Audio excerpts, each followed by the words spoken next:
Lideramos el camino de la opinión pública y buscamos que la cultura del debate alcance consensos y soluciones a los problemas de nuestro país.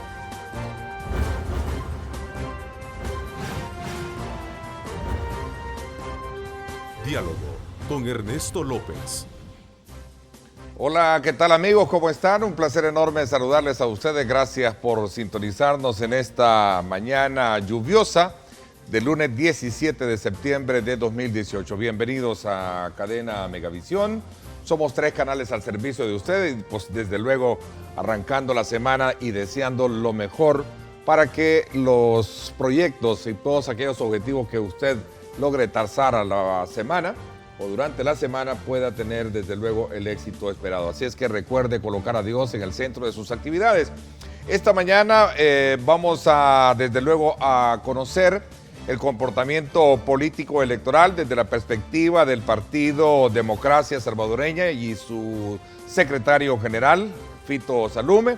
Pero antes quiero presentarles un breve resumen de la discusión, del debate que el día viernes se tuvo acá, precisamente con el panel del día viernes y de la edición especial de Diálogo con Ernesto López.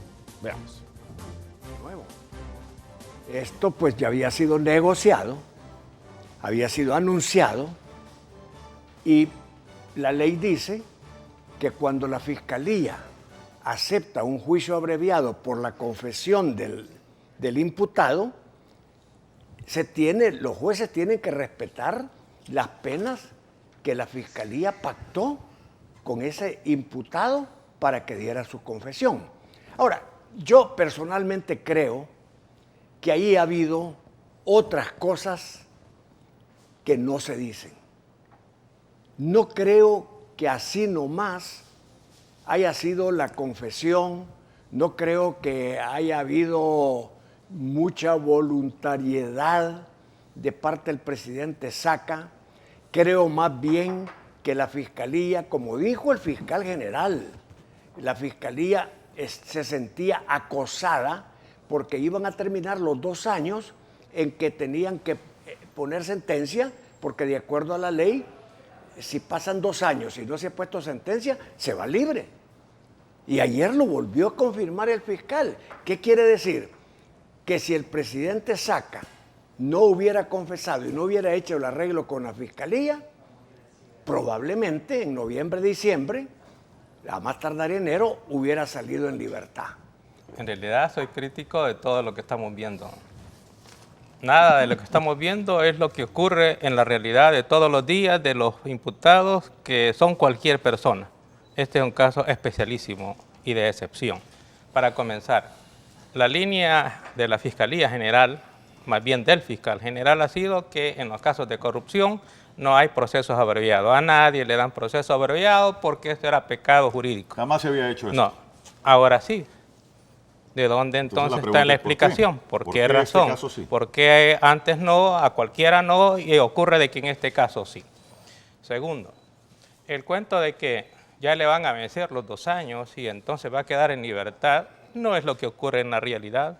A cualquier persona le vencen los 2 años, le ponen una caución económica que más o menos corresponde con lo que puede ser la responsabilidad civil, y ocurre de que muchas personas no las pueden pagar y siguen allí estando en detención. Y entonces el juez dice, bueno, yo lo he ordenado que le sustituyan la detención provisional por la caución económica, simplemente tiene que pagar la caución económica. Como no la paga y muchas veces ilegalmente le imponen la obligación de pagar o cumplir la caución económica en dinero, no obstante de que la ley da una diversidad de modalidades, y entonces el pobre sujeto sigue en detención provisional, ilegal, porque eso implica en el fondo prisión por deuda, prohibido por la Constitución. Aquí en este caso no, ya le va a llegar los 2 años, entonces proceso abreviado. Ahora, ¿se pudo haber seguido el proceso normal? Se pudo haber seguido. Bueno, dos formas de hacerlo. Uno, ok, póngale usted una caución económica de los 260 millones para ver si es cierto que la paga. Y si no la paga, aplíquele entonces la misma regla que a los demás imputados. ¿Por qué a los demás imputados le aplican esa regla y por qué a este otro no? aquí en realidad nosotros ya nos acostumbramos porque la influencia de los Estados Unidos, que es la mercantilización, nos ha lavado el cerebro y nos ha hecho creer que toda negociación, pues nada, que todo es objeto de mercancía. Y ahora se ha mercantilizado la verdad y la justicia. ¿En qué sentido? La verdad es lo que en principio se investiga y se comprueba dentro del proceso. Esa es la verdad objetiva. Aquí no, la verdad es lo que, entre comillas, confiesa el procesado, pero se puso en evidencia algo que todos los que andamos en la materia penal lo sabemos. Pero aquí se puso en evidencia que le estaban dirigiendo qué es lo que tenía que decir para que el proceso abreviado fuera autorizado por la Fiscalía. Cuando el señor presidente comenzó a decir algunas cosas no autorizadas por la Fiscalía, lo interrumpen. ¿De dónde ocurre? ¿Cuándo ocurre? Los que andan en esta materia, ¿cuándo han visto que la Fiscalía interrumpe al procesado cuando está confesando? Si la confesión tiene como elemento esencial todas las confesiones, sean estas particulares, sean Debería estas ser administrativas, sean estas judiciales, sí, así es, que debe ser espontánea. Lo mismo, y esto es básico en el derecho, no solamente en el derecho penal, ¿qué nos dice el Código Civil? Vicia el consentimiento cuando hay coacción, fuerza o dolo. En este caso, cuando lo están coaccionando y le dicen, no, esa no es la versión que se le ha autorizado. Entonces, es una versión coaccionada. Por tanto, ya la verdad no es lo que confiesa espontáneamente el imputado, sino que es lo que la Fiscalía le ha dicho que debe de decir, porque caso contrario no le autoriza el proceso. Y hay otra cosa, finalmente, solamente para introducción de por qué esto es realmente un megacirco en nuestros ojos. Ocurre de que la prueba financiera es la única, aparentemente, para determinar la legalidad o ilegalidad en el proceso, al menos guiándome por lo que he escuchado. En toda sanción, toda pena tiene como finalidad, una de las finalidades es la ejemplarización de la sanción. Y el hecho de haber obtenido una condena bajo la figura de la concepción, yo sí creo, y hay que decirlo con toda la vuelta, creo que la Fiscalía sentó un buen precedente para este país. Que no nos puede gustar la forma y que unos pudieran haber querido que fueran 15, 20 o 30 años, no sé. Ahora, ¿cuál es el procedimiento que se ocupó para llegar ahí? Es un procedimiento abreviado, pero cuando la gente dice un procedimiento abreviado, percibe como que si fuera algo anormal. Dije en aquel momento, porque había una mala percepción, dice, bueno, solo le van a quitar 25 millones y se robó 300. Primero, no es ese el enfoque. Lo que le habían incautado hasta ese momento era 25, pero dije, el 417 y 418 regula la pena privativa de libertad. El tema civil no está regulado en esos dos artículos. Si la sentencia es condenatoria, como efectivamente lo fue, limita al juez para que no pueda imponer arriba de la pena negociada con la parte defensora, pero no decía nada automáticamente en cuanto a la responsabilidad civil. Dicho esto, te quiero decir, ¿van a apelar o no van a apelar? Es la gran discusión, porque hay 4 que se fueron con proceso abreviado y uno que no, que eso obtuvo mayor condena. ¿Qué es lo que 16 años. ¿Qué es lo que va a pasar? La igualdad ante la ley que están diciendo, ¿verdad? Esa es la muestra de la igualdad ante la ley. Pero él lo escogió así. Entonces se le dio a escoger. Entonces ya no depende de la culpabilidad, sino que de la negociación. Y allí, insisto, es una mercantilización de la verdad y la Dale vuelta a la tortilla. Cuando yo te hablaba de que son estrategias de uno de la Fiscalía, estrategias de la defensa, ambos valoraron. Esto no es cuestión de decir, a mí me gusta y me voy por eso. Valoraron. Por un lado, la Fiscalía aseguró su condena y aseguró la parte civil. Y que usted me diga, bueno, ¿y la defensa qué ganó? Pues? La defensa ganó fuertísimo. ¿Por qué? Porque la posibilidad, por lo menos 20 años se lo quitaron. Porque pudo llegar a hacerse una condena de 30 años. El tema de la corrupción, todo el mundo lo tiene claro en El Salvador, es un cáncer de verdad incontrolable. Hemos llegado a niveles de intolerancia ya de parte de la sociedad a toda esta temática de la corrupción.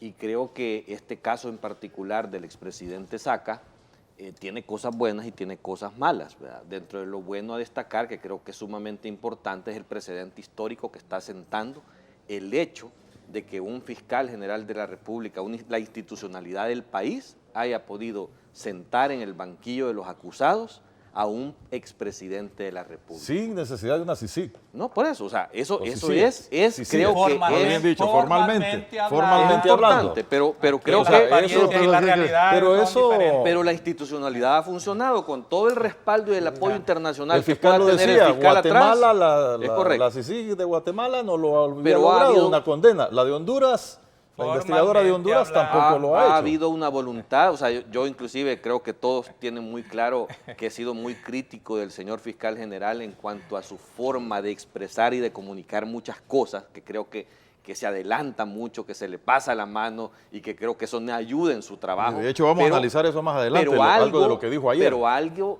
que hay que reconocerle es su interés por el combate de la corrupción. O sea, yo creo que eso lo tiene claro, creo que lo está impulsando y lo que hemos visto en los casos tanto de los 3 expresidentes que de alguna forma están siendo procesados es algo que está realizando la institucionalidad a la cabeza del fiscal general de la República. Entonces, en el caso Saca yo creo que el precedente relevante es ese, o sea, al final de cuentas han sentado a un hombre poderoso con una influencia increíble, con muchos recursos por detrás, lo han obligado a aceptar su culpabilidad, que aparte del juicio como tal, o sea, no solo lo vencieron con pruebas, sino que lo obligaron a aceptar su culpabilidad. Eso lo ves como un logro de la Fiscalía, Claro, definitivo. amén de lo que ganó, que eso es lo que puede ser criticable en la negociación que puede ser, pero al final de cuentas lo sientan, lo detienen, lo investigan, lo obligan a confesar y al final es condenado. O sea, creo que eso para El Salvador, para los Ulises no muy 197 años que convencido tiene con esta eso, ya pequeña vamos a ver. república, creo que es algo importante y relevante. Luego tenemos a Pablo Gómez, ex auxiliar contable de Capres.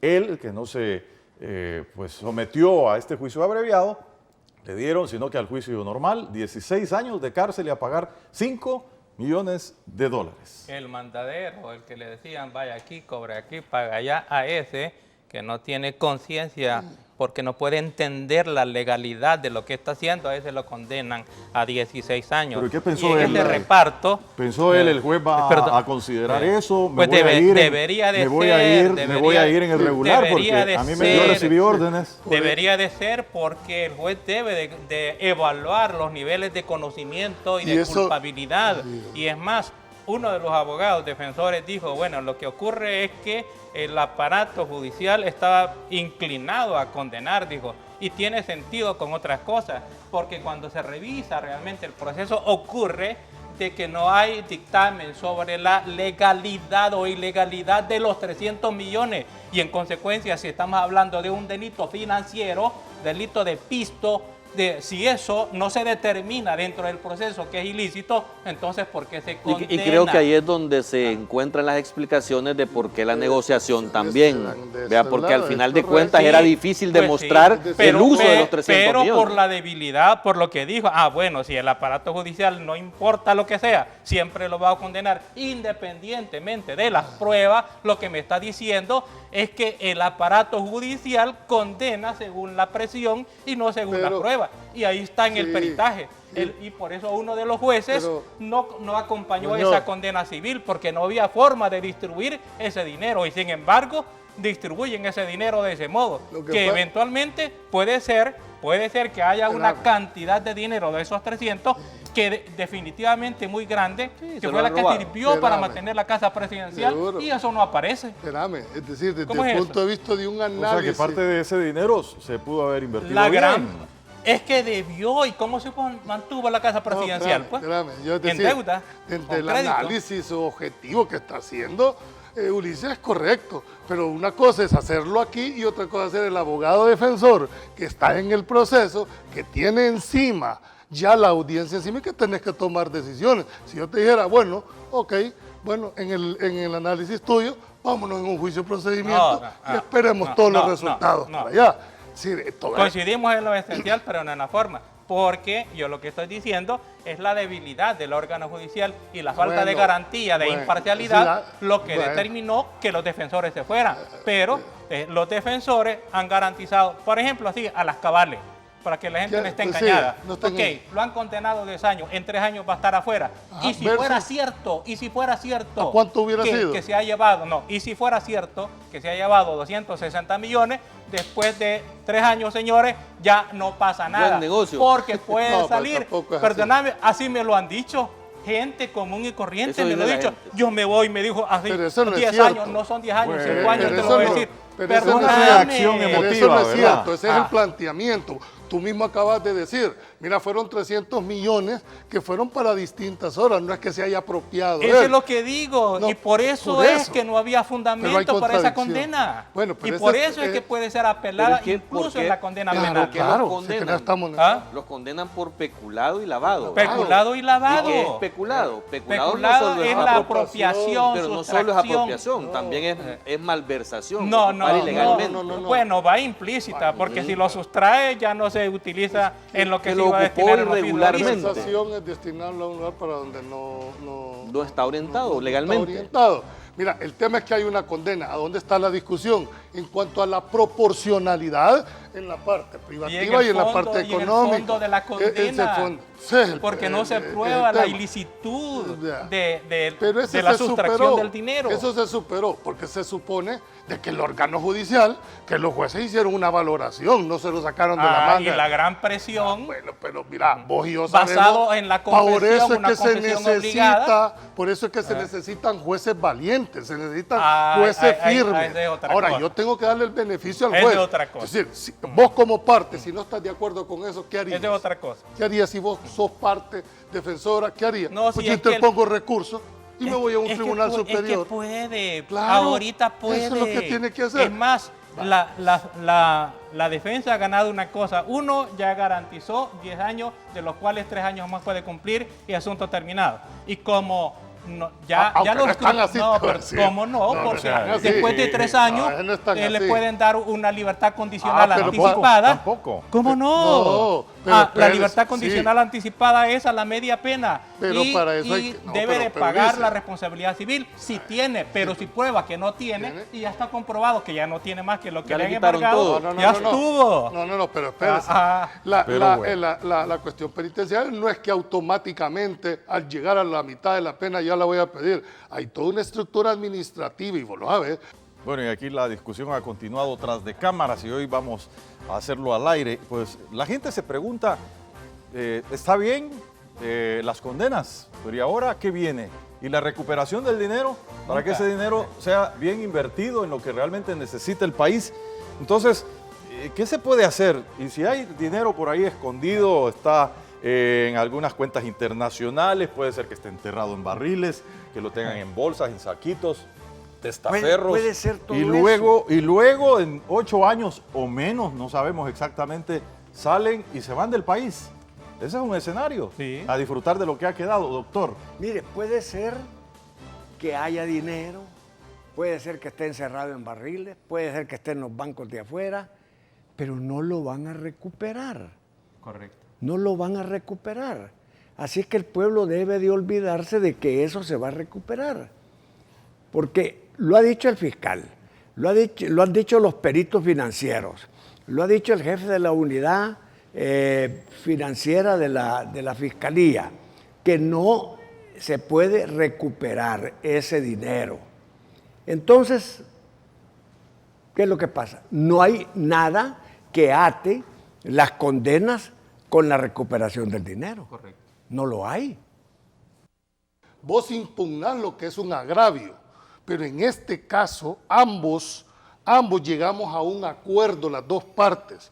Es decir, hay un consentimiento de una de las partes a aceptar eso. Consentimiento viciado. No importa, pero ¿Cómo? bueno, no puede ser Claro que parte sí, porque los dos entonces firmaron. Viciado tu convierte la interpretación. confesión en prueba ilícita y la Sí. prueba ilícita no tiene valor probatorio y en consecuencia lo han Pero condenado no es con ilícita. prueba ilícita. Bueno, ahí teníamos precisamente ese resumen de esa discusión que se generó a partir del resultado concluyente o del fallo judicial que esa semana o la semana pasada se conoció precisamente sobre el caso del expresidente Antonio Saca. Desde luego también como parte de las conclusiones o de todo el análisis que hacía el señor fiscal general de la República, que también estuvo con nosotros esa semana. Así es que vámonos a la pausa. Cuando regresemos, sí, vamos a hablar precisamente sobre este tema, sobre el combate a la corrupción, el trabajo político electoral, con el empresario Fito Salume, quien es secretario general del Partido Democracia Salvadoreña y también presidente de la Fundación Transparencia. Así es que cuando regresemos.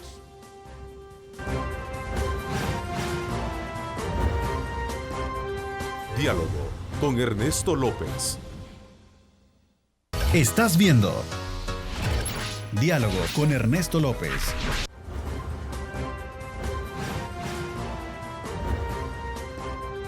Diálogo con Ernesto López. Bueno, gracias nuevamente por estar con nosotros. Quiero darle la más cordial bienvenida, ahora sí, al empresario Fito Salume, presidente de la Fundación Transparencia y también secretario general del Partido Democracia Salvadoreña, quien a raíz de todo este tráfico, ¿verdad? Ya había tráfico este día, el lunes, pues se nos atrasó un poco, pero ya lo tenemos acá. Fito, bienvenido. Digamos que un poquito.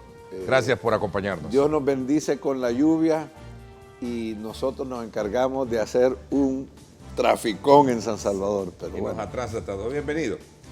Bueno, muchas interesante gracias. Porque vamos a aprovechar desde su perspectiva, Fito, conocer cómo se está trabajando, desde luego en esta alianza por un nuevo país en la que su partido político está también muy activo.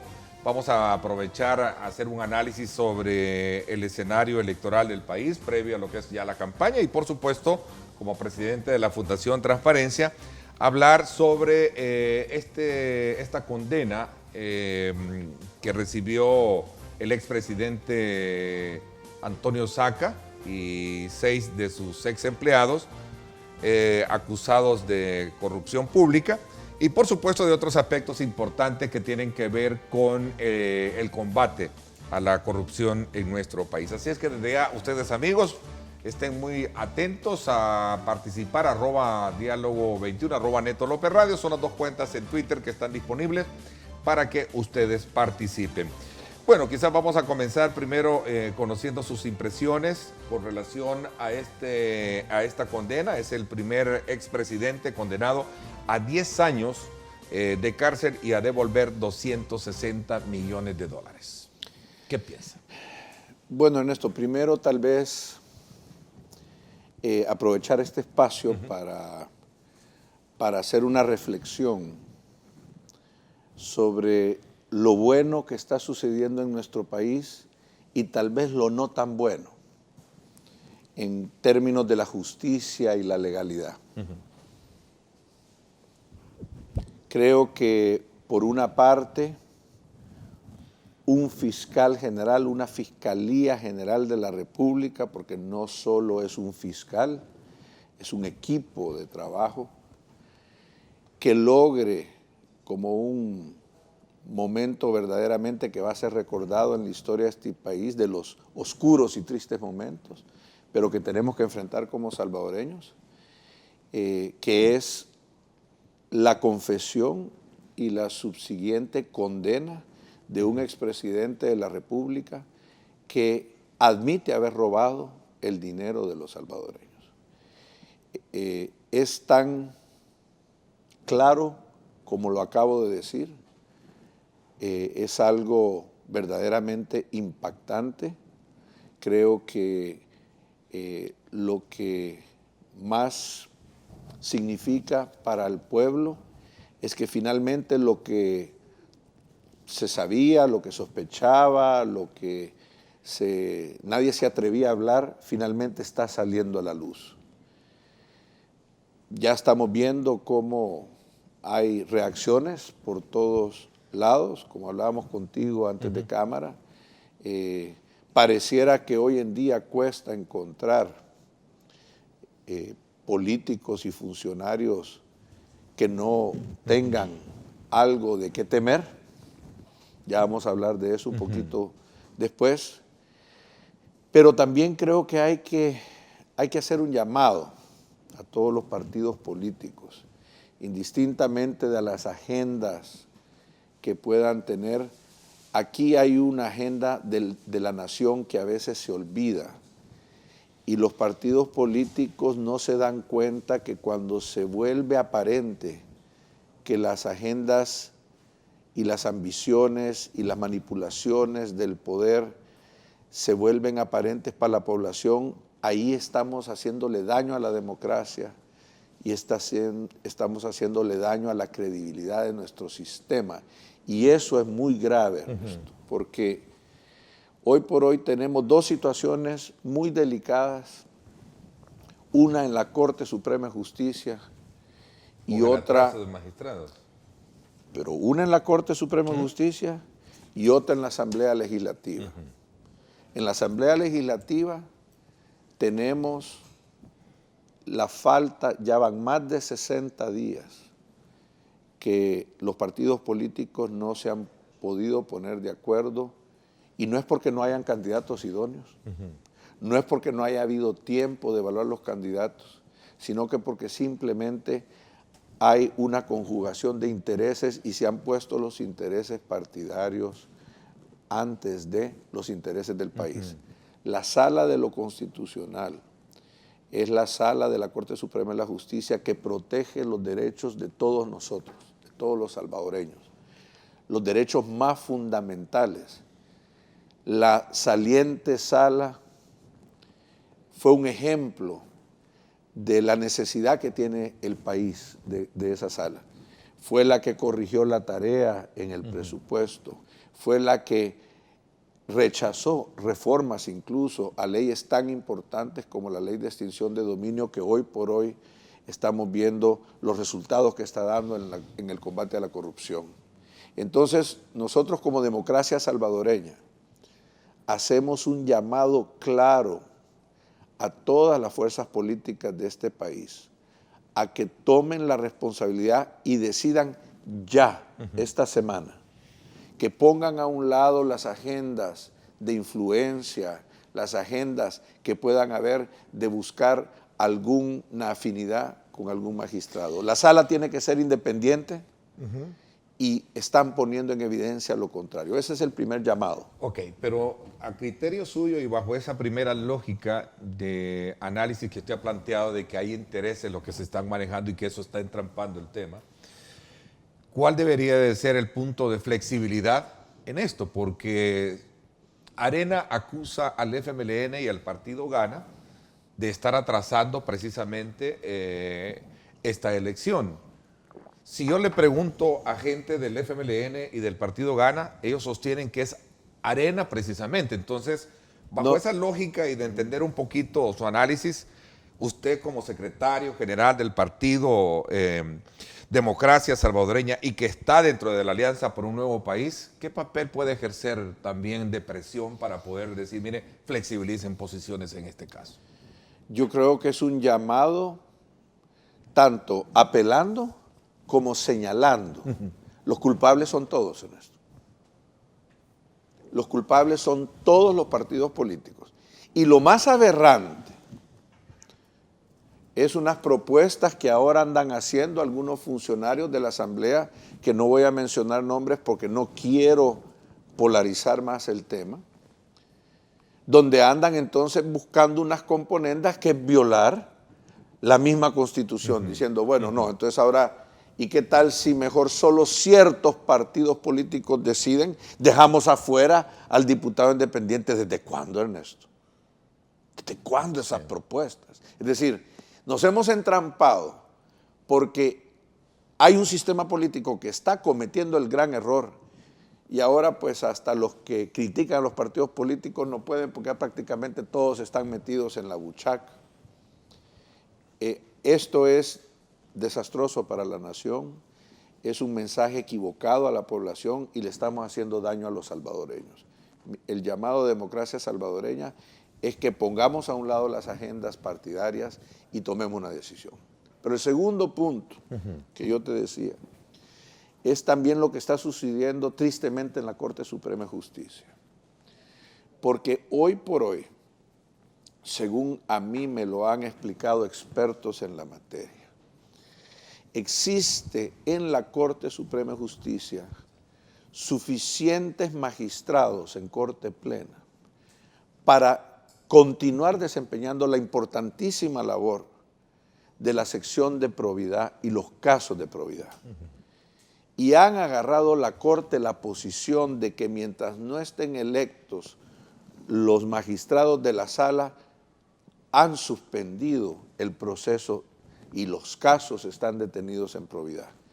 Esto es terrible, Ernesto, porque esta Corte, que había estado fallando por mucho tiempo, que tenía congelado el área de probidad y su función de la revisión de los funcionarios públicos, ahora toma la decisión dañando el interés de los salvadoreños, deteniendo toda la agenda de probidad, cuando tienen el quórum, según a mí me han explicado los expertos, para poder... tienen 10 magistrados electos, además hay un suplente de la Sala de lo Civil, con lo cual se vuelven 11, pero con los 10 pueden seguir, y están retrasando el trabajo.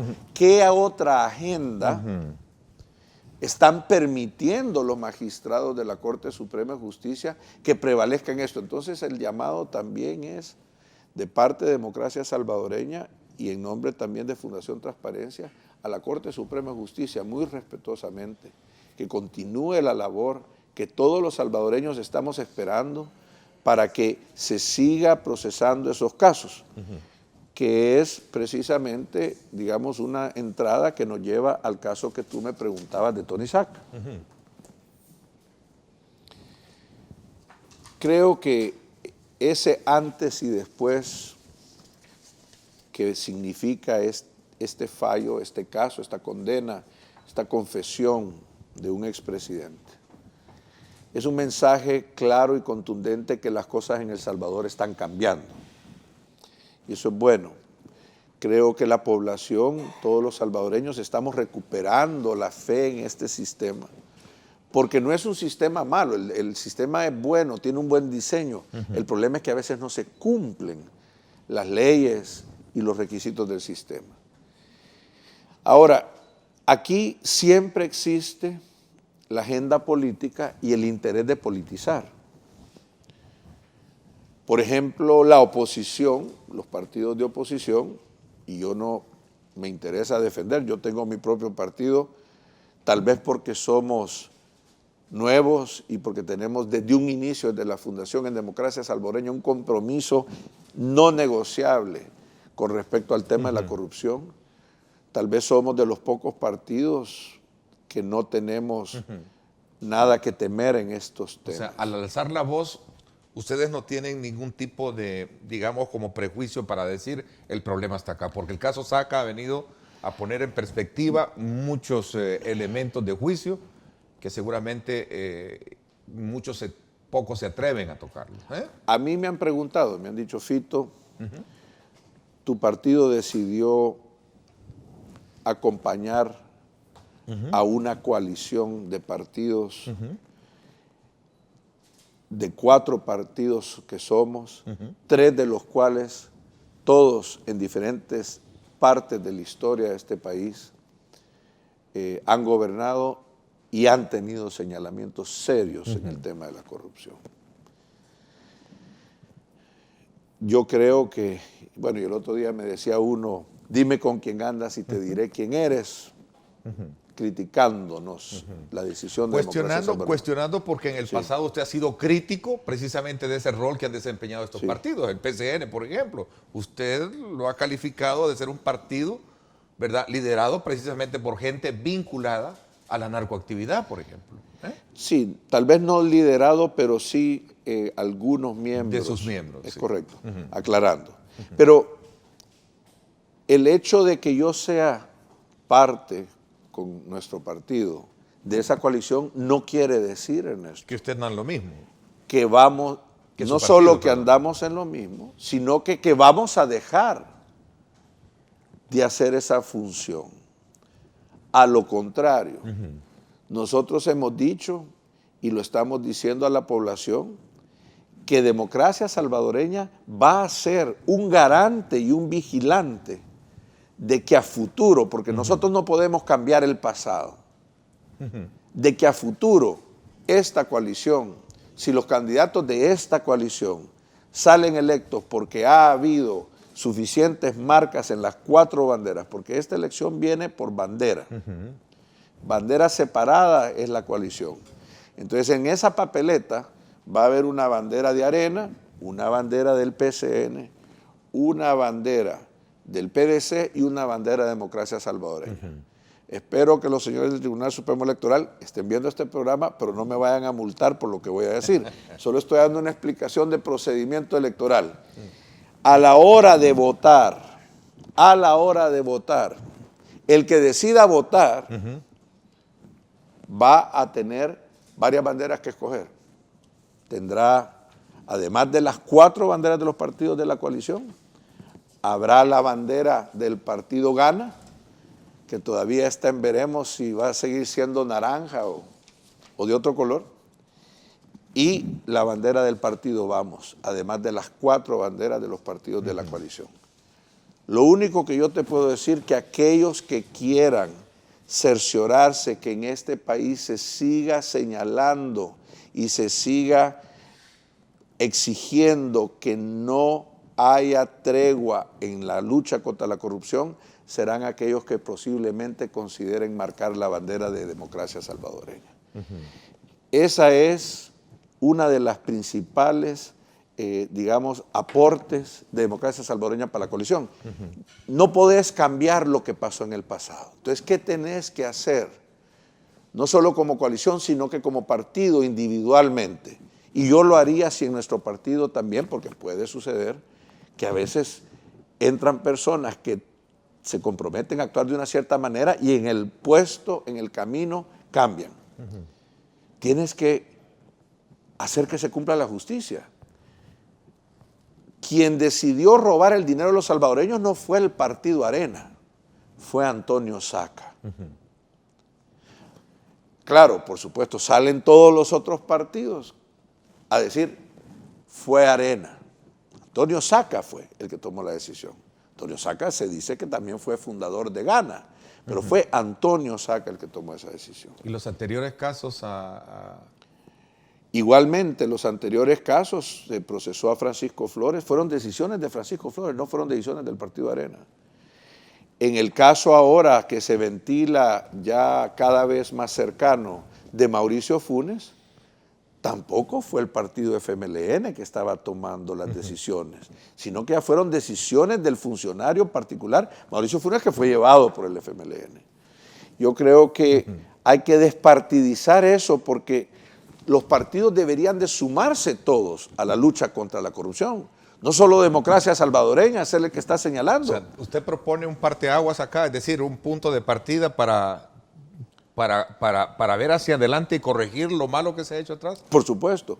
Y los partidos tienen que entender que en aquella parte, pero que probablemente es relativamente pequeña, donde la dirección partidaria tuviera alguna culpabilidad, enfrentarla y evacuarla, Ernesto. Eso es lo que necesita escuchar la nación, es una posición que deberíamos de firmar todas las fuerzas políticas de este país de cara a esta próxima elección, donde van a ver en esa papeleta 6 banderas. Esas 6 banderas deberíamos de hacer una declaración conjunta y un compromiso no negociable de que aquí, como tú lo dices, y me gusta tu palabra, hay un parteaguas.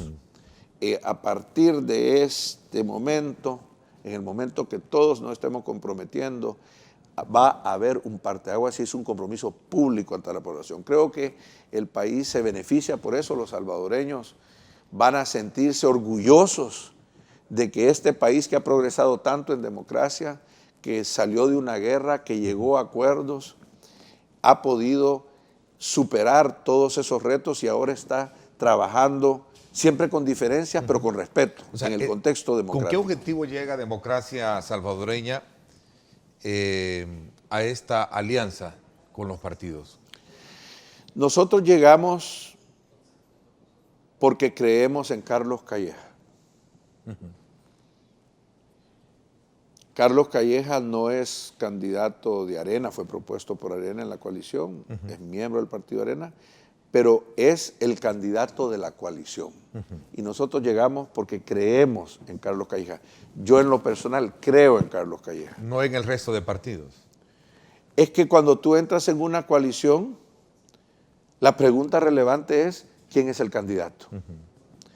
Y el candidato, yo estoy convencido, hemos tenido suficiente oportunidad de conversarlo con Carlos, tiene independencia de decisión y es algo que yo lo he felicitado y le he motivado a que se mantenga así. El que tiene la última palabra hoy por hoy en las decisiones de campaña y la tendrá cuando sea presidente va a ser Carlos Calleja, no va a ser Arena, no va a ser el PCN, no va a ser el PDC y no va a ser Democracia Salvadoreña. Yo le dije, Carlos, con mucho respeto, yo te voy a dar mi opinión siempre, pero siempre voy a respetar cuando tú decidas hacer lo que decidas hacer, indistintamente que no estés de acuerdo con mi opinión, porque así tiene que ser, Ernesto. Tú confías en la persona. Si tú no tenés una persona en la que puedas confiar, suceden los problemas del pasado. Mira lo que pasó con Mauricio Funes. Resultó ser un hombre no confiable, no escogió bien el FMLN. Usted llegó con esa misma intención, usted lo ha dicho públicamente. Así es. Lo mismo pasó en Arena cuando eligieron a Antonio Saca. Fue una mala decisión. ¿También? Entonces te tienes que fijar en la calidad del candidato. Y Carlos Calleja, más que cualquier candidato en esta contienda, es un hombre sano, es un hombre de principios, es un hombre de valores, indistintamente que tenga dinero o no tenga dinero. Entonces, por eso estamos nosotros ahí como Democracia Salvadoreña, por Carlos Calleja. Porque creen en el candidato. Creemos en el candidato, creemos que es el mejor candidato en estos momentos para el país. Un candidato probo, un candidato que no tiene una trayectoria, que no se le puede señalar, no ha estado metido en el sistema político, aunque sí ha estado metido por más de 20 años en el país, creando empleo, generando puestos de trabajo. El otro día creo que lo escuché al comentar que ellos tienen más de 10,000 plazas de empleo en este país. Y eso es la apuesta, eso es lo que el salvadoreño quiere trabajo, quiere oportunidad. El salvadoreño es un ciudadano cachimbón, como dicen, ¿verdad? No anda esperando que el gobierno le vaya a dar una dádiva. El salvadoreño quiere tener oportunidad de salir adelante con su esfuerzo y su trabajo. ¿Cuál es digamos, la ruta que sigue en curso una vez que estamos ya prácticamente para poder oficializar la campaña? ¿Y qué es lo que verdaderamente puede, a su criterio, motivar al salvadoreño a ver esta alianza por un nuevo país como una alternativa en las próximas elecciones? Vamos a hablar de eso cuando regresemos. Como siempre, le invitamos a usted a que participe, @diálogo21, @Neto López Radio. Son las dos cuentas en Twitter que están disponibles para que ustedes participen.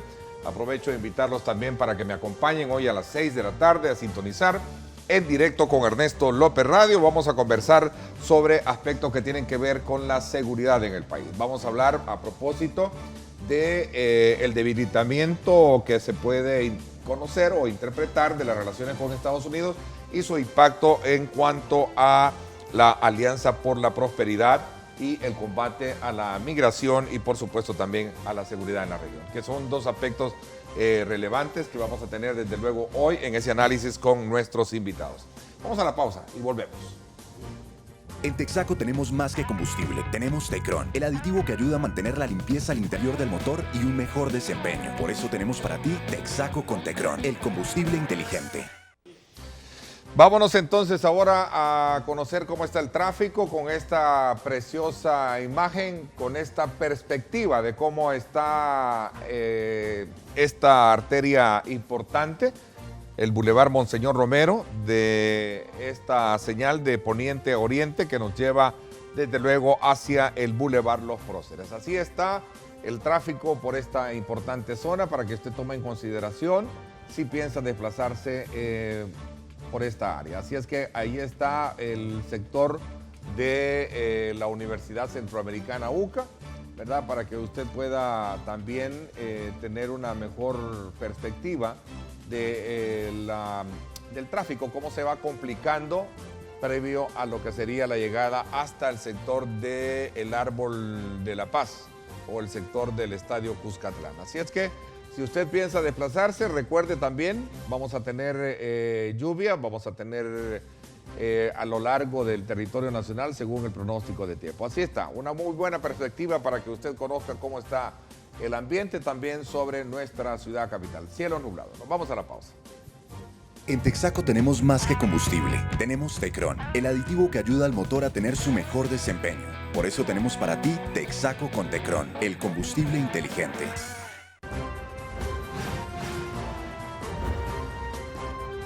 Diálogo con Ernesto López. Estás viendo Diálogo con Ernesto López.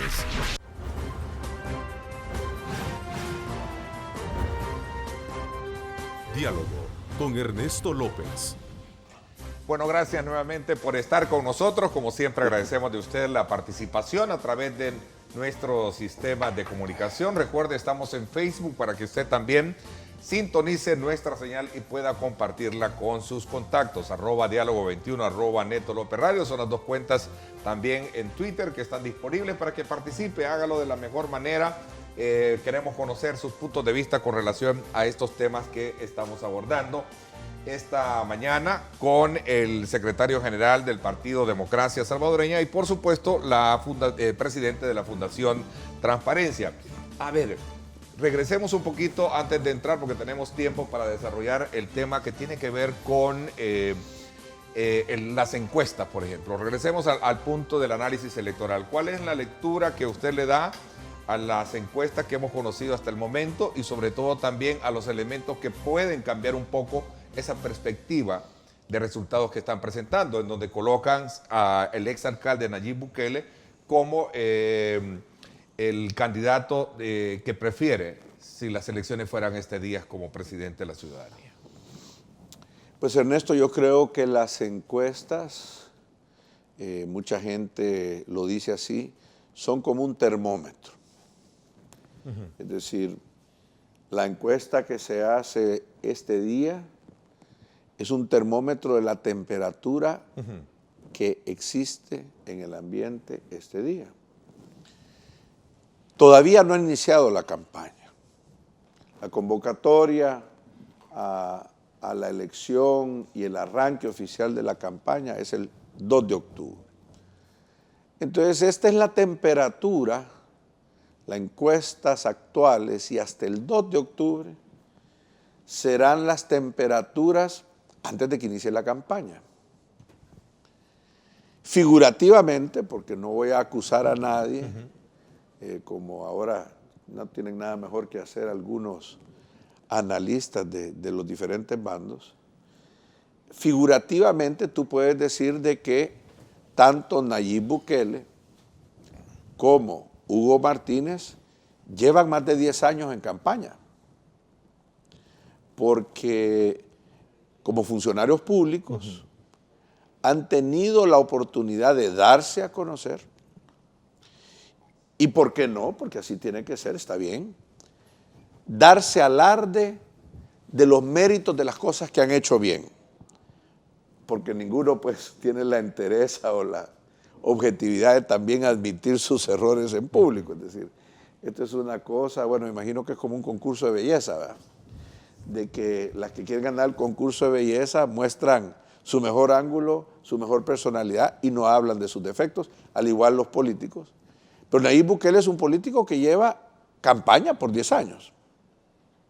Desde que fue alcalde de Nuevo Cuscatlán y como buen político prometió un montón de cosas que nunca cumplió, porque cuando tú escuchabas las promesas de Nayib Bukele de Nuevo Cuscatlán, parecía que iba a ser el nuevo Singapur en 3 años. Y yo, pues que tengo inversiones y proyectos en Nuevo Cuscatlán, te puedo constatar de que está bien Nuevo Cuscatlán, algunas cosas las hizo bien, pero no fue el Singapur que prometió. Hugo Martínez también fue ministro de Relaciones Exteriores por 2 periodos, con 2 presidentes, y también pues ha sido una persona que en su cartera prometió muchos logros, muchos de los cuales pues no se obtuvieron. Y está bien, Ernesto, es decir, Yo estoy seguro que las intenciones tanto de Nayib como de Hugo era hacer todas esas cosas maravillosas.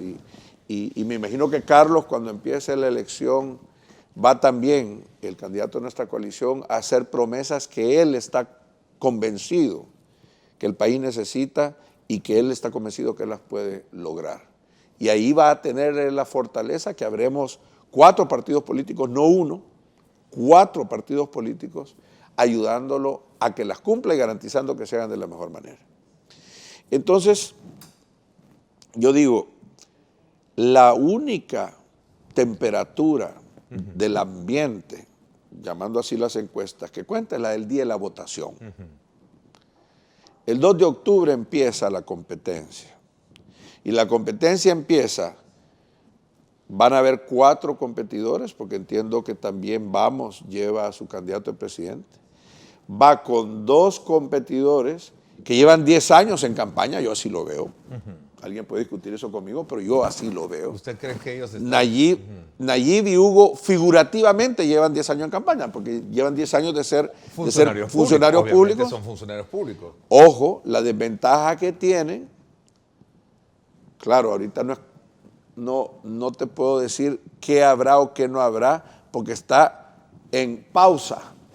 Le han puesto pausa los señores de la Corte a probidad, que es lo que hablamos al principio, y que no está bien, señores magistrados.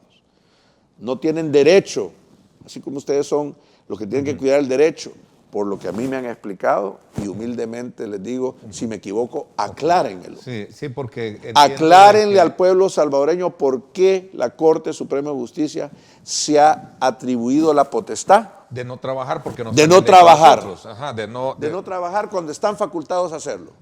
Aclárenlo, por favor. Y si estoy equivocado, humildemente les suplico, aclárenme y aclárennos al pueblo salvadoreño. Porque hay una tesis jurídica que plantean otros de que no pueden mientras no se elijan, pero esa es la discusión y por eso se dice aclaren si eso es cierto. Así es. Okay. Entonces, acaba de salir un señalamiento muy serio del fiscal general de la República sobre las donaciones de Taiwán del gobierno de Mauricio Funes, que fueron canalizadas como corresponde por el Ministerio de Relaciones Exteriores, que estaba encabezado por Hugo Martínez, el actual candidato del FMLN.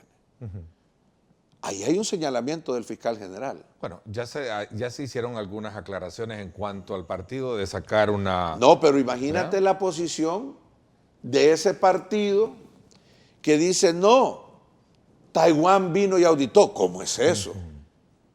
¿Y desde cuándo un gobierno extranjero tiene alguna facultad para auditar cosas en El Salvador? Para usted no es válido el hecho de esa carta donde reconoce de que hay una transferencia para ciertos gastos en presidencia que tienen que ver con comunicaciones, esa Ciudad Mujer. Carta no tiene absolutamente, desde mi punto de vista, ninguna validez, ninguna legalidad.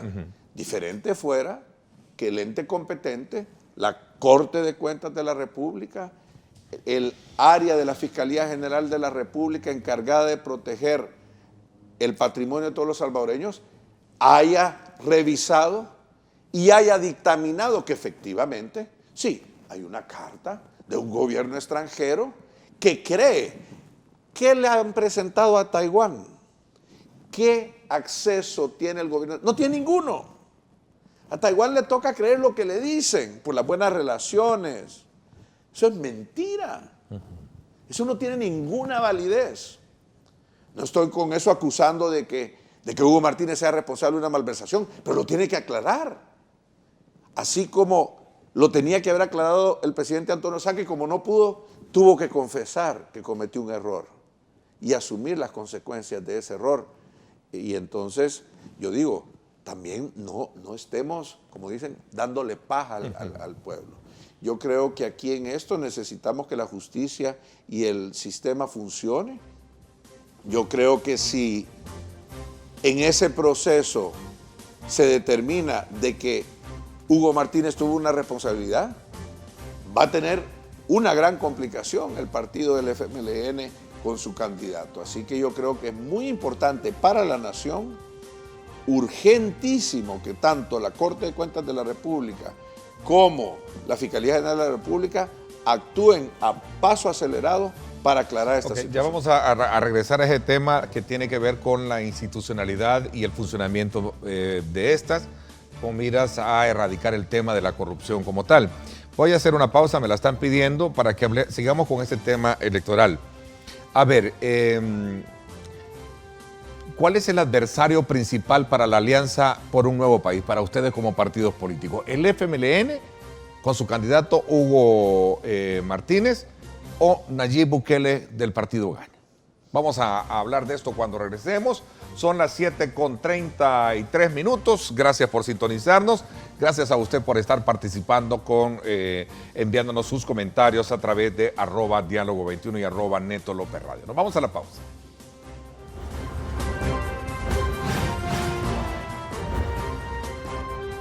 Diálogo con Ernesto López. Estás viendo Diálogo con Ernesto López.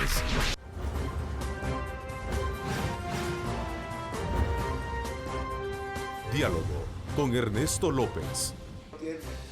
Bueno, gracias nuevamente por estar con nosotros. A esta hora queremos enviar saludos a quienes nos están sintonizando en los Estados Unidos. Gracias por estar, desde luego, a través de nuestra cuenta en Facebook. También estamos con nuestra aplicación Megavisión Go en esta conversación sobre una lectura política electoral del país.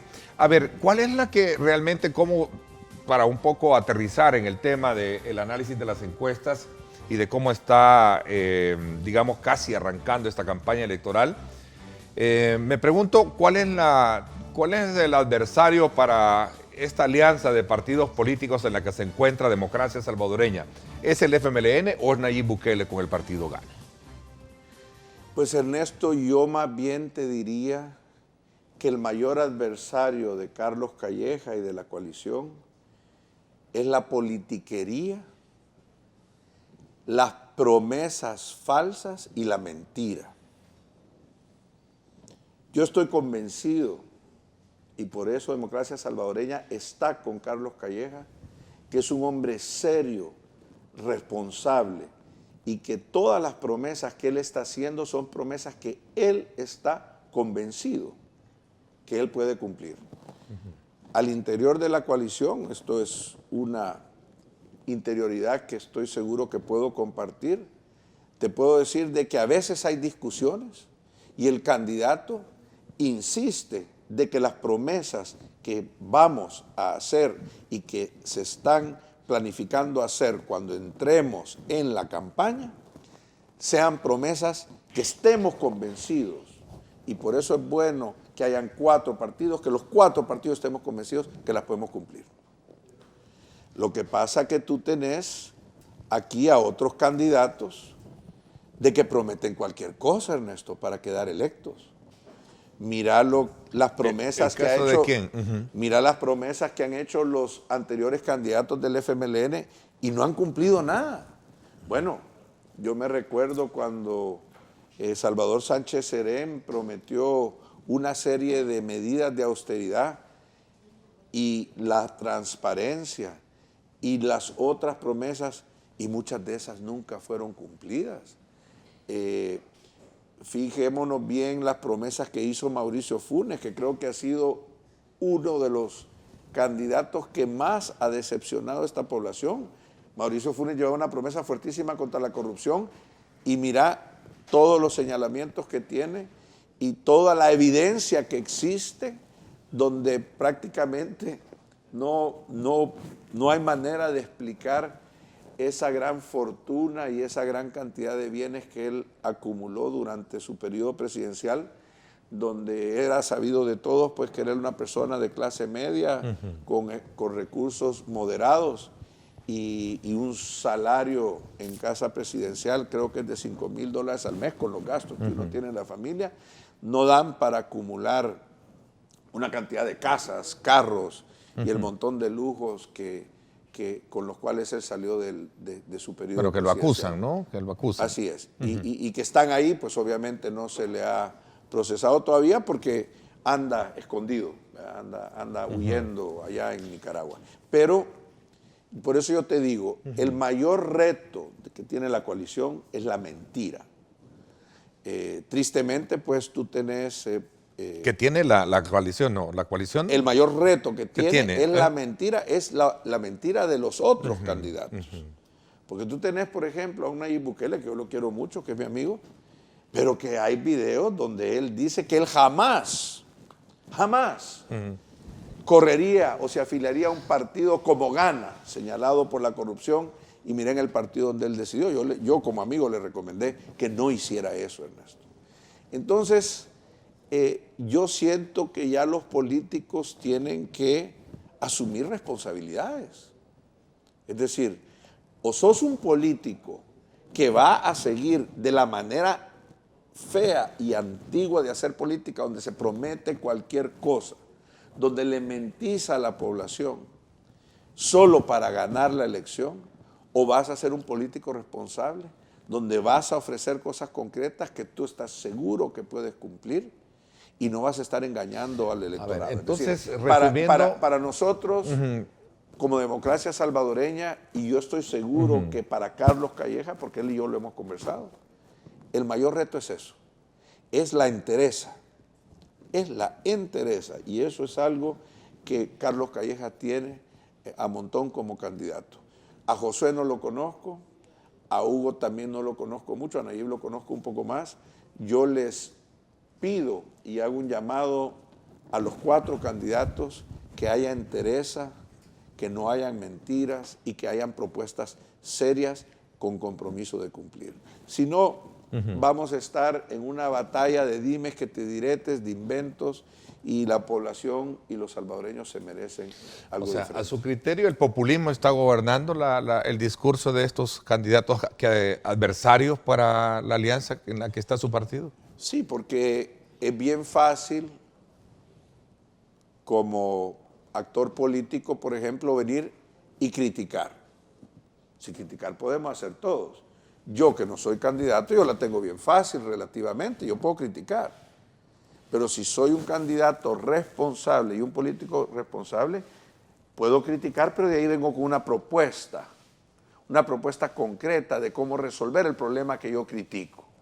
Si yo, por ejemplo, critico que la Asamblea Legislativa no decide en tiempo el derecho que tienen los salvadoreños a tener una sala de lo constitucional, yo la propuesta concreta que hago con Democracia Salvadoreña es de que se dé un periodo de máximo X número de días antes de que venza el periodo de los anteriores magistrados para haber escogido. Y de no haber escogido, que pierda esa potestad la Asamblea Legislativa por no haber escogido y que esa pase al resto de los magistrados que estén en la Corte y que ellos hagan el proceso de selección. Ahí ya vas a ver cómo se van a cumplir. Porque ahí, de tajo, incumplen con los plazos y esa elección pasa a otra ente. Son soluciones que hay que darles para resolver los problemas. Entonces, este tema del expresidente, regresando porque tiene que ver mucho con la funcionalidad del sistema para prevenir los casos de corrupción, pasa por examinar también que las instituciones no han logrado llenar las expectativas y mucho menos desarrollar las funciones que le competen. El caso Saca puso al descubierto de que la Corte de Cuentas, por ejemplo, no tenía, digamos, sí tenía la facultad de poder haber hecho auditorías completas, profundas, pero fueron superficiales, por ejemplo. Bueno, yo te hago a ti una pregunta. Se habló mucho en su momento del famoso Finiquito Express. El Finiquito Express, sí. Cualquier profesional de la materia te puede decir qué es el estándar que existe y la normativa que existe para hacer una auditoría. Yo te aseguro que hay funcionarios profesionales y capaces en la Corte de Cuentas que saben exactamente los requisitos y los rigores de la disciplina de la auditoría. La cosa es que cuando hay corrupción, cuando existe tráfico de influencias, un buen sistema no opera.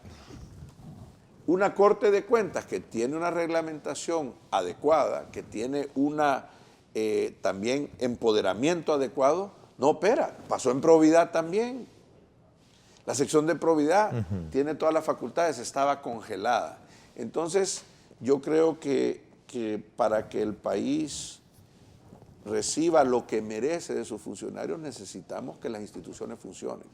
Y como tú señalas correctamente, la Corte de Cuentas ha sido uno de los grandes fallos. No con eso estoy criticando a la actual Corte de Cuentas. Tiene una oportunidad de demostrarle a la nación. Todo lo contrario. Así es. Lo mismo le pasa... Debería proceder a su criterio el fiscal, porque el fiscal habla, desde luego él dice que está comprometido con la lucha contra la corrupción y busca de alguna manera enfrentar un sistema que lamentablemente ha estado el tema de la corrupción muy enquistada en él. El caso Saca pone al descubierto ese tipo de, digamos, de trabajo superficial que ha desarrollado o debería de haber, digamos, hecho lo distinto la Corte de Cuentas de la República. El sistema financiero, por ejemplo, habla de dinero y partidas que se destinaron a exfuncionarios. ¿Qué piensa usted de ese dinero? ¿Deberían de investigarse eso a los partidos que en aquel entonces formaron el Movimiento Unidad, en lo que estaba el partido Gana, el partido PDC, PCN, el partido Arena, que también, según Saca, también destinaron dinero para el partido? ¿Debería de investigarse a su criterio? Aquí hay muchos eslabones, Ernesto, como tú correctamente señalas. Y has mencionado un eslabón muy importante, que es el sistema financiero. El sistema financiero ha sido el que ha permitido el lavado de dinero del cartel de Texas, por el cual está siendo procesado por más de 200 millones de dólares. Pero allí hubieron bancos que según la ley, lo mismo que en el caso de la Corte de Cuentas, tienen la responsabilidad, tenían y siguen teniendo la responsabilidad de señalar a las autoridades cuando hay actividades sospechosas. Pero los bancos estaban haciendo del ojo pacho, Ernesto. Hay una superintendencia del sistema financiero que es responsable de vigilar el cumplimiento de todas las normativas que tienen que cumplir los bancos, incluyendo las medidas de prevención del lavado de dinero. Es el colmo que todos los salvadoreños, un salvadoreño que va, hoy en día todos sabemos la complejidad que hay para un simple depósito de $1,000 en efectivo. Es el colmo que le pongan trabas a la persona individual o al microempresario por un depósito de $1,000, pero viene una empresa del cartel de Texas como Gumarsal y manda remesas en efectivo de $2 millones, como sucedía en uno de los bancos del sistema financiero, que yo todavía me pregunto, ¿a dónde está la investigación de la Fiscalía y de la Superintendencia del Sistema Financiero para aducir responsabilidades de ese banco, que evidentemente, con toda la evidencia que había sobre el cartel, estaba consciente que estaba recibiendo dineros que cualquier persona prudente y con un criterio normal hubiera sospechado que eran dineros de procedencia no justificada? Igual cuando funcionarios públicos, llámese Luis Martínez, que evidentemente fue, pues, presuntamente un funcionario corrupto, hacía depósitos de cientos de miles de dólares cuando tenía un sueldo que no lo sustentaba. En el caso de los partidos políticos, ¿qué piensa? Y en el caso de los partidos políticos, la responsabilidad es la misma, Ernesto. Es decir, yo creo que en este país tiene que haber conciencia. La ley electoral y la ley sobre financiamiento de las campañas es clara, incluso se debe de mejorar. Bueno, eso es hoy en día. Antes, cuando fue el caso Saca, no existía una ley como tal, pero lo que ahora se está investigando es dónde está ese dinero, porque el tema de Saca son 260 millones de dólares, que todo el mundo se pregunta, bueno, ¿dónde está ese dinero? Pues, hay una condena de 10 años, magnífico. Ok, cada quien es responsable de sus actos y que los pague, ¿no? Y el dinero de la población, decía, y a mí me encantó mucho la postura que hacía el fiscal general Douglas Meléndez, quien precisamente en mi programa de televisión decía, reventaron esa piñata de la corrupción hace más de 10 años, ahora vengo yo a buscar los dulces, perseguir esos bienes es bastante difícil. Me gustaría que fuéramos cerrando un poquito este punto, porque ahí está. ¿Dónde está ese dinero a su criterio? Usted como, digamos, intérprete de los temas de país y como dirigente de partido, y sobre todo cuando salen los partidos políticos también, en ese caso mencionado en el caso Saca. Voy a hacer una pausa y regreso con esto. Volvemos.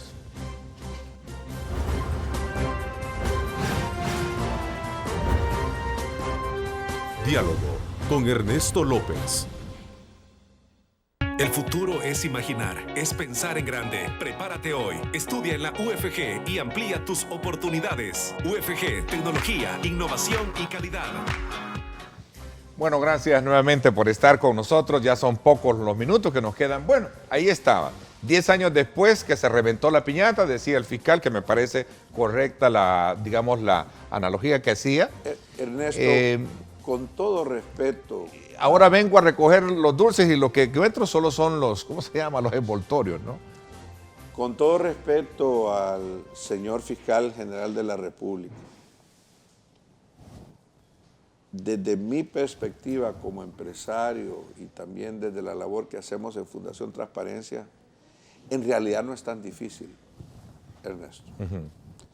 En realidad no es tan difícil saber a dónde fue todo ese dinero, porque esas cantidades de dinero hoy en día es muy difícil desaparecer los rastros, es imposible. La pregunta es, ¿por qué el mismo señor fiscal, digamos, de alguna manera no se atreve? Yo le invito a que se atreva, señor fiscal.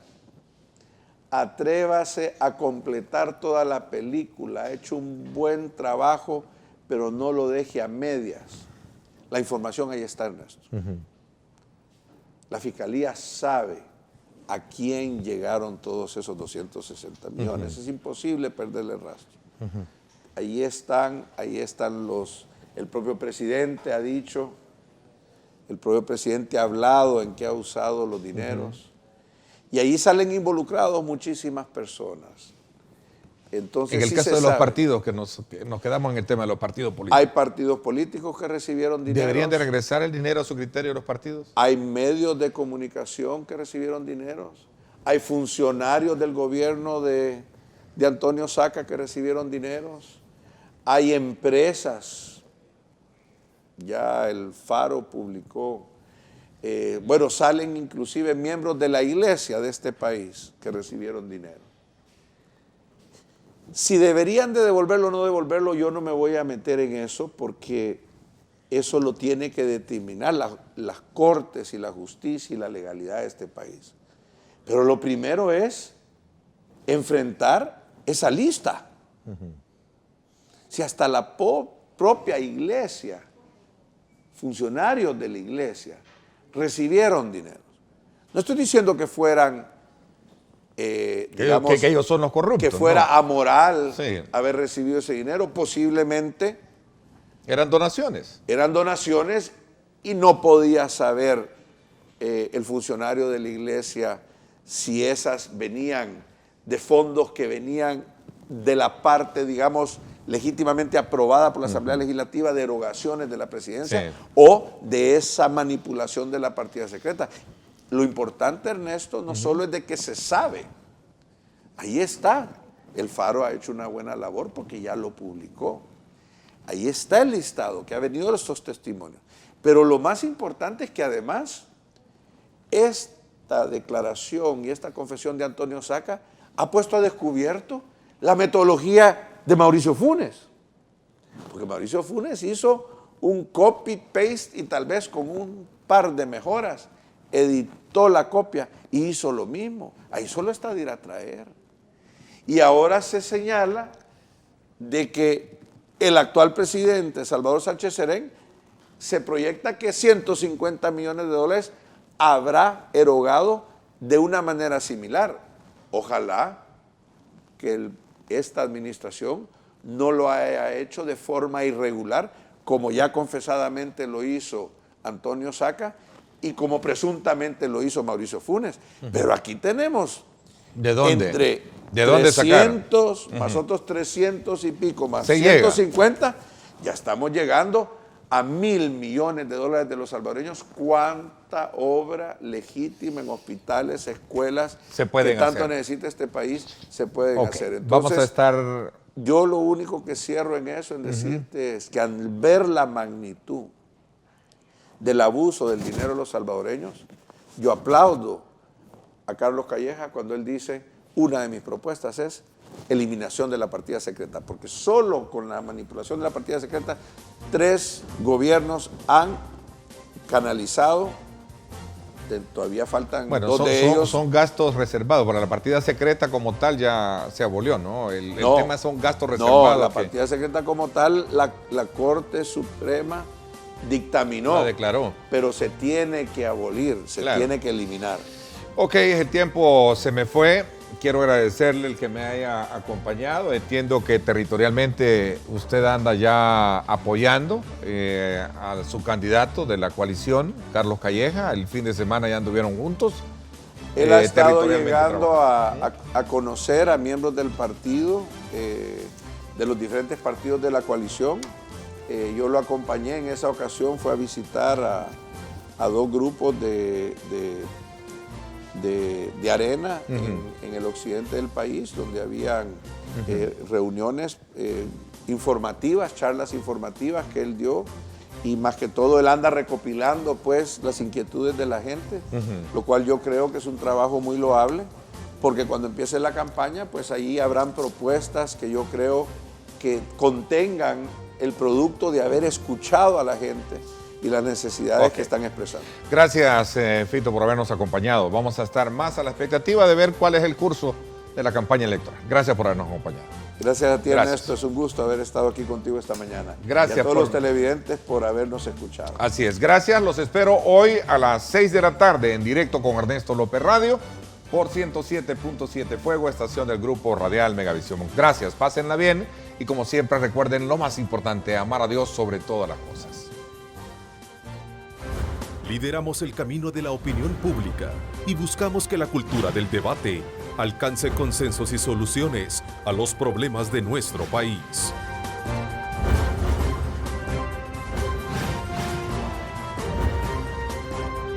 Diálogo con Ernesto López.